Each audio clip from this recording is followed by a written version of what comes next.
¿cómo era viajar hace 30 años o hace 25 y cómo es ahora para ti? Tener que memorizar ciertos nombres, estaciones de trenes, era como muy espontáneo, era la posibilidad de hacerte amigo de la gente, como hacía yo, en los aviones, en las estaciones de trenes, viajar a dedo, sin ningún mapa offline, tenía su desafío y yo la verdad que lo disfrutaba. Estás escuchando Cómo Traviajar, el podcast donde aprenderás cómo vivir viajando es mucho más fácil y barato de lo que parece. Yo soy Íñigo, autor del libro Cómo vivir y viajar en furgoneta, y en estos episodios comparto todo lo que he aprendido tras años viajando por el mundo. Bienvenidos y bienvenidas a un podcast más de Cómo Traviajar. Hoy voy a hablar con Esteban, una persona que ha viajado, si no me equivoco, por más de 100 países diferentes. Si no me equivoco, por 30 años. Y si no me equivoco, ha hecho casi 500.000 de kilómetros, que me parece una locura. No sé si me habré equivocado en algún dato de estos, luego ya nos corregirá y nos contará aventuras de todo esto. Pero bueno, antes de darle paso, quería hablaros de Patreon, que ya sabéis que en Patreon yo comparto unos podcasts un poquito más personales, también trucos para viajar en furgoneta, hacemos videollamadas, comparto los mejores lugares que he encontrado por toda Europa para aparcar la furgoneta y demás. Así que nada, tendréis un enlace en la descripción del episodio, así que no dudéis en escuchar, en conectaros. Pues nada, ahora sí, muy buenas, Esteban, ¿cómo estás?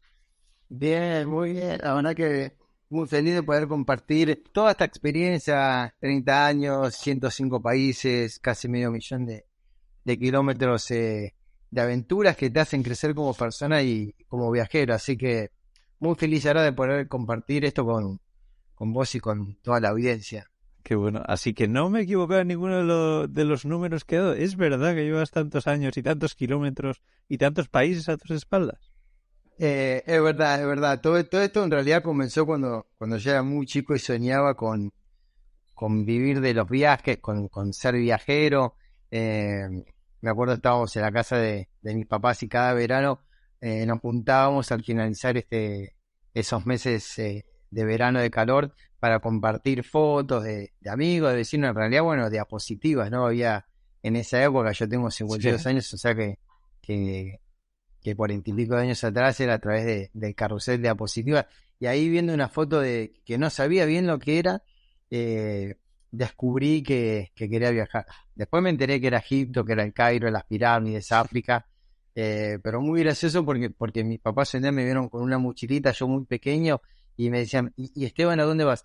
Que yo me voy allá a la foto, pero que eso es en África, dice, pero me voy de viaje, dice, bueno, vas a tener que esperar un ratito. Y la verdad que empezó así mis viajes, esto de querer aventurarme, de empezar a imaginar a ver por dónde podía ir a través de esa foto. Y así empezó la aventura. Qué bueno. Y bueno, has dicho de muy chico, pero ¿con cuántos años empezaste? Y mira, en realidad yo digo esto, que la vida tiene así como señales, porque esa foto fue a los 5, a los 13, 14 años, estudiando geografía, empecé por estudiar geografía para el colegio, empecé a armar mi lista de los primeros 100 países, y cuando cumplí 18, ahí ya me fui para Medio Oriente, agarré una mochila y me fui de viaje, bueno, para el amor de mi vida, que era en ese momento Egipto, y que quería salir a recorrer el mundo en esa lista de 100 países, que obviamente después fue cambiando, tomando forma, pero sí, empecé muy chico, empecé a los 18, 19 años ya a irme lejos de casa. Qué locura. ¿Y tus padres qué pensaban? Porque claro, yo le propongo eso a mi familia con una edad tan joven y bueno, no sé, no creo que me hubiesen dejado. Yo siempre digo, o sea, que la verdad que fue muy afortunado, porque mis papás nunca me transmitieron miedo, o sus miedos, y tuve la suerte la verdad, un privilegio de tener padres muy, muy positivos, optimistas, y de transmitirme esa seguridad que yo sentía. Y cuando les contaba, por ahí de más grande, ¿no? Que me iba a Afganistán, a Pakistán, a Siria, a Irán, al desierto de Pakistán, siempre me han dicho, bueno, cuídate, pasala bien, disfrutá. Mi papá también hacía fotografía como yo, entonces me entendía. Obviamente que yo creo que tenían sus miedos, pero no me lo transmitían, y eso a mí me permitía volar, como quien dice, ¿no? Desplegar tus alas y decir, entonces salgo a comerme el mundo, porque me va a ir bien. Así que el apoyo, creo que del referente que son tus padres fue clave. Qué bien, qué suerte, la verdad es que qué suerte. Y hablando de miedos, entiendo que, vale, tus padres tendrían igual algunos miedos, pero no te los comunicaban, genial, pero tú algún tipo de miedo también tendrías, ¿no? Eras un poco inconsciente y dijiste, venga, a lo que venga. Yo creo que era bastante ingenuo. Bueno, pensemos que cuando yo empezaba a viajar no existían las redes, no existían aplicaciones, pero no existía internet, el celular. eh, y yo me basaba mucho en la confianza de la gente, ¿no? Por esa época era bastante tímido e introvertido y los viajes realmente a mí de alguna manera es como que me sanaron, porque me permitieron empezar a obligadamente a comunicarme en idiomas que yo no manejaba, ruso, árabe, dialectos, y rebuscármelas, y esa apertura sinceramente hizo que empezara a confiar más en la gente. Obviamente que nunca tuve ese miedo típico de me van a robar, me voy a perder, sino más la adrenalina por lo desconocido. Y Sí, creo que ese fue un motor muy grande, ir hacia lo desconocido. qué bueno, qué, qué guay. Y claro, en esa época entiendo que, bueno, normalmente cuando somos jóvenes, pues a menos que hayamos empezado a trabajar desde muy pequeños, no tienes capacidad económica como para hacer un viaje así grande, ¿no? Tengo curiosidad de cómo empezaste a viajar y Ay, si tenías dinero ahorrado, si te dejaron tu familia o cómo fue eso. Mira qué buena, muy buena pregunta, porque a veces, viste, la pregunta viene por el lado cómo te sustentas, pero cuando sos tan chico, nosotros en mi familia somos 4 hermanos y la verdad que no había dinero como para decir, bueno, váyanse a Europa, váyanse a estudiar inglés a Estados Unidos, Inglaterra, a cada uno hace su viaje y nosotros se los costeamos. Y como te contaba antes, cuando yo tenía 13 años, realmente eh, me imaginaba viajando, ya empezando a conquistar ese sueño, y lo que hice fue empezar a trabajar de muy pequeño. eh, Tenía la suerte de todos los veranos ir a una casa de unos primos que tenían pileta, cancha de tenis, muy bien económicamente, pero yo sentía que después de un rato me aburría, entonces me volví a Buenos Aires y empezaba a trabajar. Empecé a trabajar haciendo cosas muy pequeñas, trabajaba, acá se dice como cadete, como asistente en una fábrica de sanitarios, después vendía viromes por la calle, o hacía postales, fotos y se la vendía a los vecinos. Entonces de a poquito empecé como a construir, a hacer un colchoncito económico. De muy joven también empecé a trabajar como profe de tenis y ahí empecé a juntarme mis primeros ahorros y cuando me fui me pagué el pasaje y me fui un par de meses por Europa y Medio Oriente con lo que había ahorrado. Así empezó el primer gran viaje. Qué bien. ¿Y cómo viajabas en ese momento? Porque la bici creo que empezó un poquito más tarde. En ese momento, ¿cómo te movías? ¿Cómo te hospedabas? En ese momento era, yo digo, como un viajero tradicional, por ahí, para mi época, no viajaba en bici, no había viajado en moto, tampoco viajaba a dedo, como lo hice durante más de 20 años, siendo autostop. Viajé como lo clásico de tomar autobuses, de tomar trenes, por Europa, en lo que era Food Pass, ir haciendo combinaciones, tratando de viajar de noche para ahorrar el hospedaje, y yendo a hostel, y alguna que otra vez que iba conociendo gente por la calle, que ahí yo ya me iba abriendo mucho para conversar con las personas. Ahí empecé a recibir propuestas de gente que me decía, mirá, vivo en el campo, puedes venir, quedarte con mi familia. Y como de muy chico fui eso de aceptar lo que mi intuición me decía, confiemos, vayamos, y entonces me hospedaba así en casas de familia de desconocidos, aceptaba cosas muy raras que me han pasado, como estar volando desde Madrid a Inglaterra, y ahí conocí a un español, Pepe, un gran amigo, que me dice que me invitó después a Granada. En ese momento en Sierra Nevada estaba en los Juegos Olímpicos de invierno, y y anoté en el papel de la servilleta del avión, y 2 meses después estaba esquiando con su familia en la nieve. Wow. Así que me iba hospedando un poco y un poco, ya con los hostels y recibiendo invitaciones de gente que conocía en el camino. Sí, qué bonito.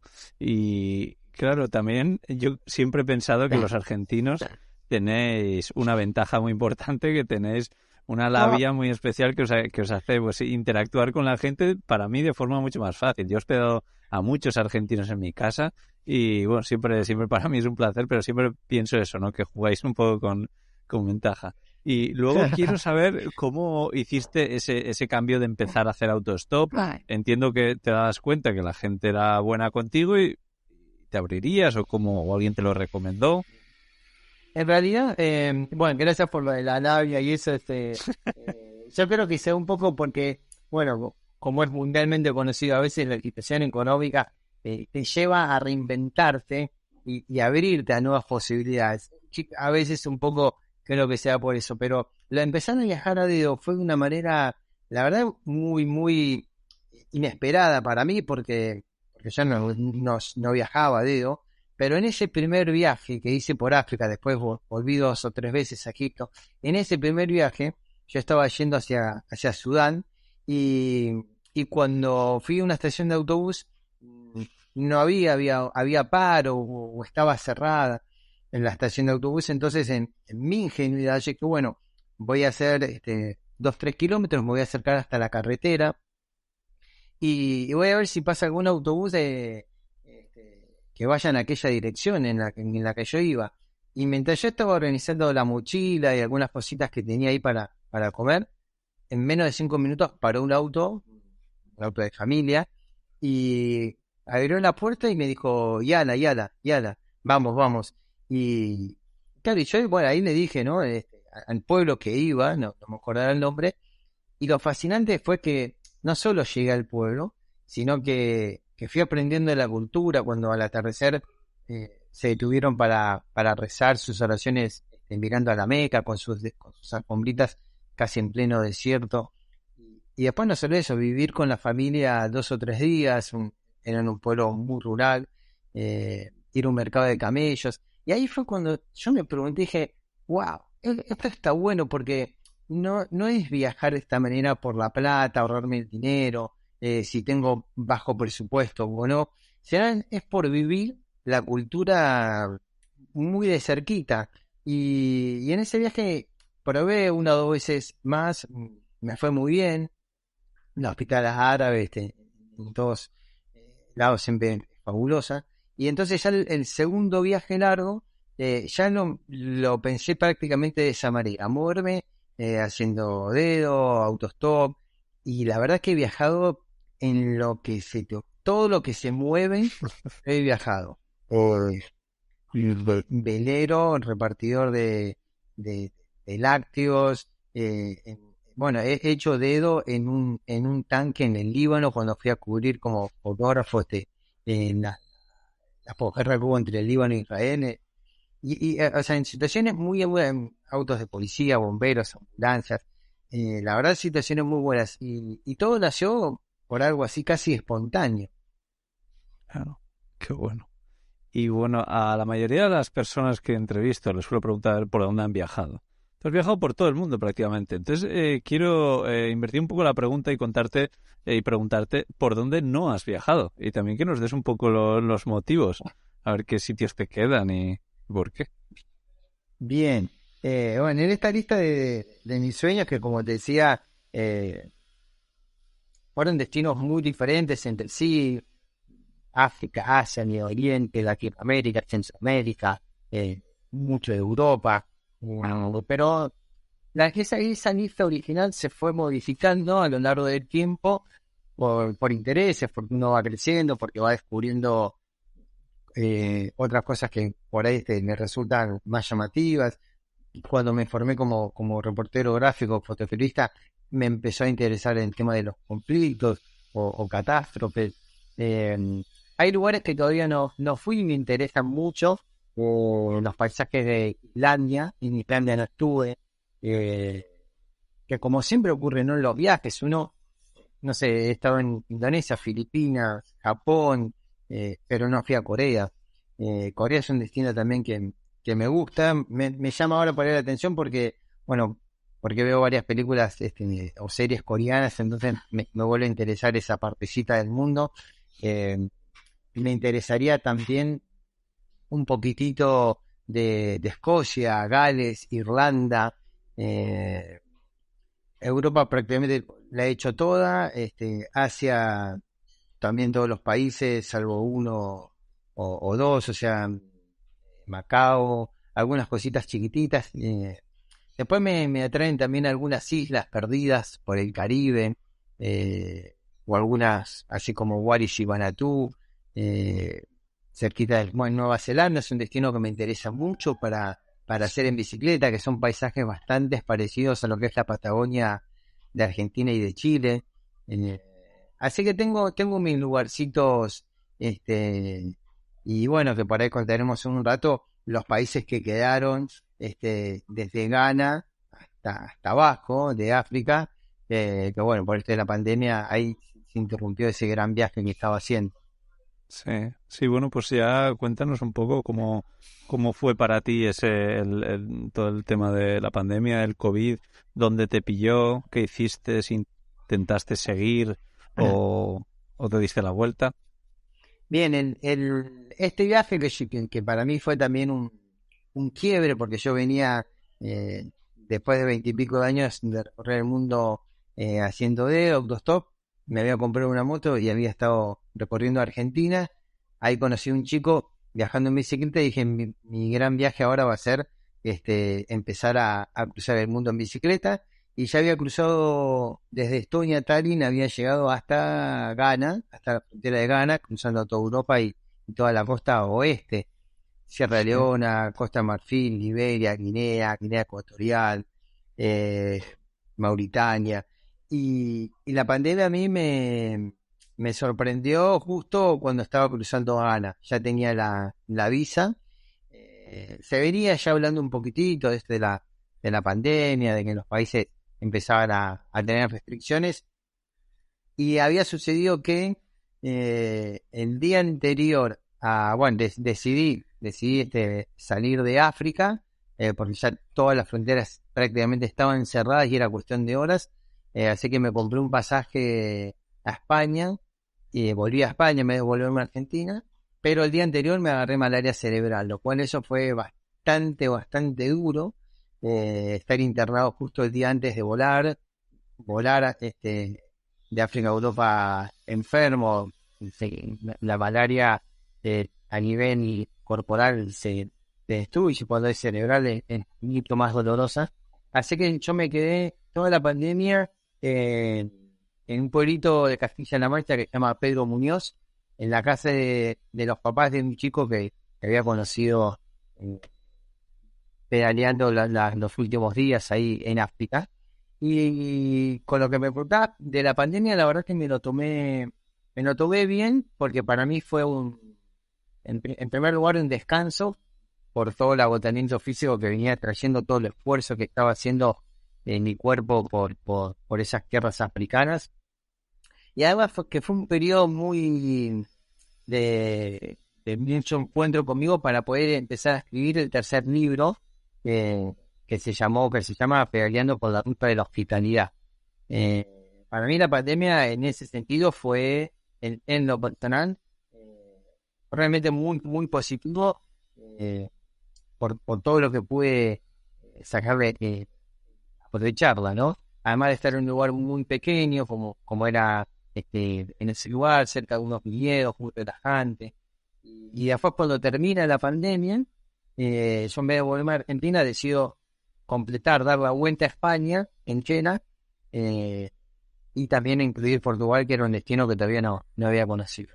O sea que para mí la pandemia fue, como decía en lo personal, algo muy positivo. Sí, qué bueno escuchar eso. Sí. Yo también he escuchado varias historias de viajeros que también efectivamente les ha venido bien. Así que bueno, está bien que escuchar esto. Y bueno, entiendo que después de viajar durante tantísimos años, la forma de viajar ha cambiado mucho, ¿no? Así, a por rasgos generales, ¿qué nos puedes decir? ¿Cómo era viajar hace 30 años o hace 25 y cómo es ahora para ti? Bien, para mí las dos maneras fueron muy buenas. Es más, te puedo decir, qué bueno que pude viajar de la otra manera, sin tanta tecnología, y poder viajar ahora con la tecnología. Entonces, poder comparar. Para mí no es mejor ni una ni la otra. Son diferentes. Cada una tiene o tenía su magia. Yo disfrutaba mucho de esto de que la gente me hiciera los mapas escritos en un papel y uno juega como cuando era un niño, ¿no? A la búsqueda del tesoro y encontrar en el pueblo la estación de bus, tener que memorizar ciertos nombres, estaciones de tren. Era como muy espontáneo. Era la posibilidad de hacerte amigo de la gente, no sé, como hacía yo, en los aviones, en las estaciones de trenes, mientras iba por la calle, charlar mucho con la gente. Y de alguna manera desarrollar la intuición, ¿no? Desarrollar esto del instinto de supervivencia, porque, bueno, viajar a dedo sin ningún mapa offline tenía su desafío. Y yo la verdad que lo disfrutaba. Y después con el proceso de ir incorporando aplicaciones, internet, un celular, yo soy bastante amiguero con la tecnología, me gusta. Y la verdad que estuvo bueno. A mí me gusta mucho ya no llevar las guías, el peso, el espacio que ocupa, tenerlo todo en un teléfono. Con este viaje que hice con mi novia colombiana por las montañas argentinas, en la cordillera, íbamos viendo a través de las aplicaciones la altitud, temperatura, un montón de datos que te permiten que tengas acceso para tener esa información que uno por ahí puede estar prevenido. Que yo creo que de alguna manera no es que le quita magia al viaje, porque tampoco es que busco toda la información o busco tantas fotos, pero sino saber estar como prevenido y en base a eso uno puede reencauzar el viaje. Para mí esto de en un celu tener prácticamente todo es fabuloso. La verdad que para mí es muy práctico, desde hacer reservas, mandar mensajes, hablar con amigos, mandar propuestas de trabajo, hacer una videollamada, bueno, como ahora estamos haciendo, ¿no? Los lugares tan diferentes del mundo y estar conectados. Así que para mí la tecnología fue súper buena, súper útil. Sí, qué bueno escucharte. Además estoy seguro de que tú más que cualquier otra persona estarás disfrutando de todas estas mejoras y estos avances mucho más porque, bueno, has vivido lo anterior, ¿no? Pero también a mí me gusta mucho algo que escuché hace tiempo, que decían que la vida tiene que ser como un videojuego, que si es demasiado fácil te aburres, si es demasiado difícil también, porque te frustras, pero tiene que haber un punto medio donde haya ciertas dificultades que vayas superando para estar motivado en la vida, ¿no? Y bueno, también hablando de esto, pues tengo curiosidad de saber cómo te mantienes tú motivado, porque seguro que te han preguntado 20.000 millones de veces desde hace, pues igual 29 años, de, oye, ¿y tú cómo te ves dentro de unos años? ¿Crees que vas a seguir viajando? Claro, ahora llevas ya tantos años, pero ¿cómo lo haces para seguir con tantas ganas? Para mí hay un factor que es muy buena tu pregunta, me gusta porque hay un factor que es clave que es el factor sorpresa. Y viste, de pronto uno, no sé, nos vamos a Tokio, a Kioto, y te sorprende, ¿no? Ver una geisha, ver un templo, comer una comida tradicional del lugar. Pero cuando hace un mes que estás en Japón, ya no te sorprende la geisha, ya no te sorprende las lucecitas de colores. Entonces, realmente, ¿cómo hace uno? Y yo hago el ejercicio de conciencia, de ser consciente de que es como si todos los días hubiera aterrizado y fuera mi primer día, ¿no? Cuando todo me sorprende. El hecho de trabajar como fotógrafo es un muy buen ejercicio porque el ojo tiene que estar entrenado para descubrir cosas nuevas, texturas, luces, rostros. Y ese ejercicio yo lo aplico para decir, a ver, espera, Esteban, que no naturalicemos esto, que estás en X destino, ¿no? Estás en medio de un volcán en Indonesia o estás cruzando el Sahara en bicicleta. Esto no es normal de alguna manera. Esto es un privilegio que tiene tu cuerpo, tu mente, de poder estar acá conociendo a esta gente nueva. Entonces yo lo hago como si fuera un ejercicio de que uno sale a andar en bici, a correr, a nadar. Yo hago el ejercicio de cuando abro los ojos y estoy en ese lugar, que la palmera, que ese mar turquesa, me vuelve a sorprender como si yo estuviera en mi primer día de viaje. Eso lo hago durante los recorridos, ¿no? Y previo al viaje, utilizo mucho la fotografía como un estímulo, como ese estímulo visual para decir, wow, yo quiero ir a bucear acá, o quiero ir a recorrer estas cavernas o escalar esta montaña, este monte. La fotografía para mí es un gran estímulo para salir, que yo en realidad salir de mi casa nunca digo salir de mi zona de confort, siempre digo ampliar la zona de confort y ir a esa aventura, esa alma curiosa e inquieta con la que nací, a descubrirlo con mis propios ojos, cómo son las recolectoras de algas en Zanzíbar o cómo pescan en Bangladesh, etcétera. Pero mucho me sale a través de lo visual. También puede ser una película, un documental, una revista, una foto de un amigo. Ese es como el condimento en el cual dice, vayamos por acá. Buenísimo. Nada, me apunta algunas cosas muy interesantes. Y Esteban, nos has contado cómo hacías al principio para empezar tus primeros viajes, tus primeros trabajos, pero a día de hoy, después de tantos años, has hablado ligeramente de un libro, pero que sé que hay más. También has hablado del trabajo de fotógrafo, pero ¿cómo te ganas la vida a día de hoy para poder viajar tanto? Bien, bueno, al día de hoy en realidad es una suma de un montón de herramientas que todas están relacionadas con los viajes. Hace mucho tiempo yo me proponía vivir de esto, ¿no?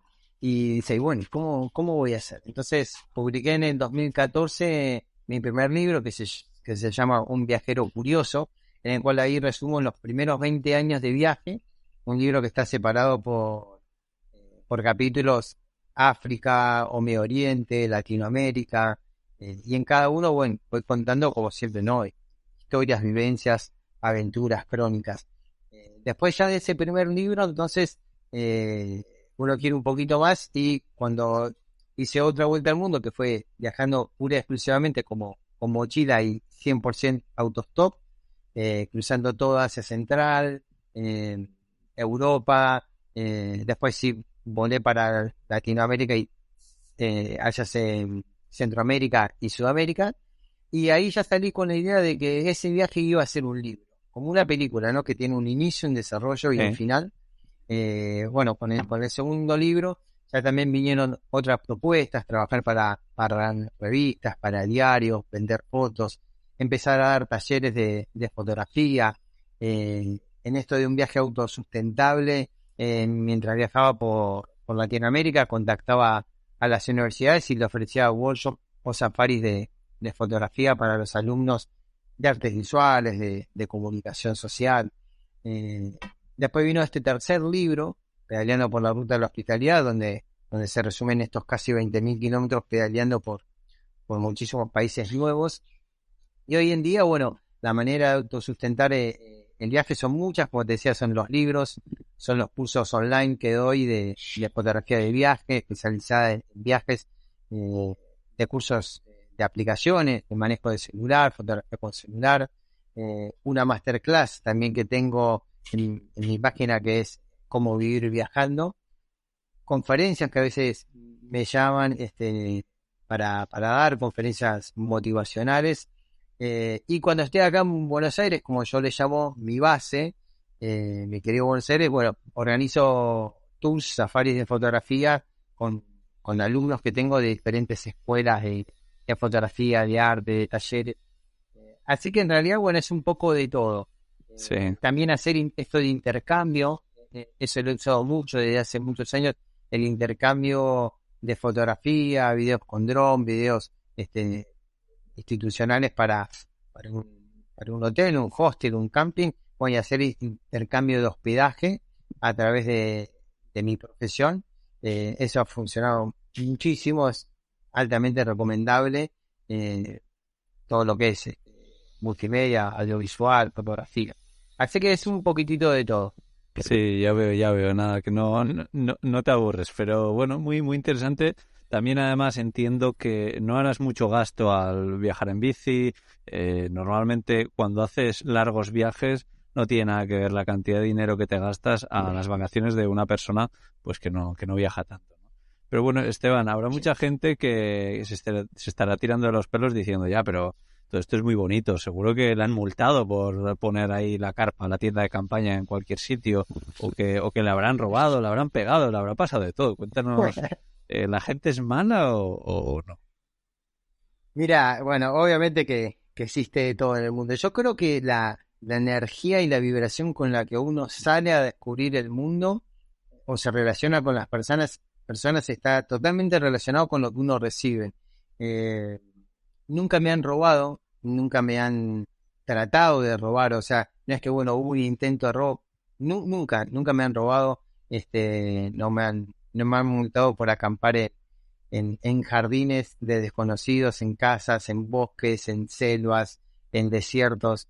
Creo que a veces, viste, uno dice, bueno, ¿qué hay que llevarse para un viaje? Y yo digo, además del pasaporte y la cámara, una de las mejores herramientas es la intuición.